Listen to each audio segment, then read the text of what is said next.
ang ating Mama Love Zoo walker. 3-in-1 na po siya. Pwede siyang walker, pwede siyang rocker, and then pwede rin po siyang food tray or kainan. Okay? So, imported mall pull out po ito. Yeah, never been used. Demo unit. Okay? So, as you can see, meron siyang box, and then meron din siyang kasamang manual. Okay? Working po yung sounds po nito. Papakita po namin po sa inyo. And then, ito po yung details po niya one by one.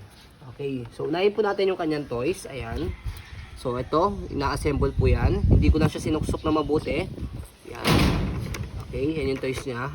Yan, natatanggal po yan. Hindi ko lang siya sinagad na pagkakasuksok para pag din-assemble ko hindi ako mahihirapan. Okay, wala po yung putol. Yan, double check nyo po. Okay, so next yung kanyang sounds. Ayan. Okay po yung sounds po niya. Nalalakasan po yan. Depende po sa battery po ninyo. Yan. Yan, okay. So natatanggal po yan. Dito. Tanggalin nyo na lang po na maayos para hindi siya maputol. So pwede siya maging food tray pag tinanggal nyo na po itong toys. And then yung kanyang upuan, yan, adjustable po yung height niya, yung kanyang upuan. Okay, so color green. So dito po siya ina-adjust sa ilalim. Ito, itong kulay orange. So iaangat nyo siya and then squeeze, papantayin nyo po siya dito. And then pull down. Yan, pag na-pull down yung kanya, bababa naman siya. Yan. Okay? So, depende po sa adjustment po ninyo kung gaano siya kataas pag gagamitin po ni baby. Yan. Yan. Okay? So, pagka sa walker, tatanggalin nyo po ito. Yan. Siyempre, para yung paa po niya, makapaglakad siya. Okay? So, ang gamit po nito, kapag ka po, gagawin natin kanyang rocker. So, sa pag-rock sa kanya, pakita lang muna natin yung gulong. Yan. Okay yung gulong niya. Bagong-bago po yan. Sa pag-rock sa kanya, press nyo po itong color white and then squeeze nyo pong ganyan, paloob. Ganun din sa kabilang side. Press and squeeze sa loob. Yan. As you can see, magra-rock na siya. Diba? Okay, kaya siya ginaging 3-in-1. Okay? So kapag ilalabas po ninyo po itong gulong, meron po siyang kulay puti dito. Yan.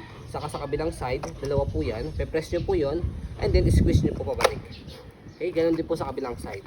Press po ito, lulubog yan, pati po yung kabila. Yan, and then squeeze. Yan. Okay? So, ito naman, ditanggal naman po yan as you can see yan. Madali lang siya. Yan. Okay? So, ayan po. Foldable. Oh, yes. Regarding naman po sa pag-fold, ayan. Same lang din sa pag-adjust ng height. Squeeze po ito and then press. Yan. Pag na-press nyo ng ganyan, baba nyo lang siyang ganyan. Pinakasagad niya. Ayan. Space saver po siya. Pwede nyo po siya itayo. Set aside. Sa pag-open, yan, bukan nyo lang siya. Isang taas lang. Ganun lang po. Yan. Okay. Okay. So, Japan brand po siya. Kaya yung quality niya is okay na okay. Yan. Proven na po kami sa mga Japan brand. Talaga maganda talaga yung quality po nila. Okay. So, yan po ang ating Mama Love Zoo walker, rocker, and then pwede rin po maging food tray. Okay, so ayun po, as you can see, very detailed po kami sa pag-video kasi yan siya policy po namin, no refund, no exchange, what you see is what you get. So yun po, maraming salamat. Have a nice day and God bless po. Battery not included.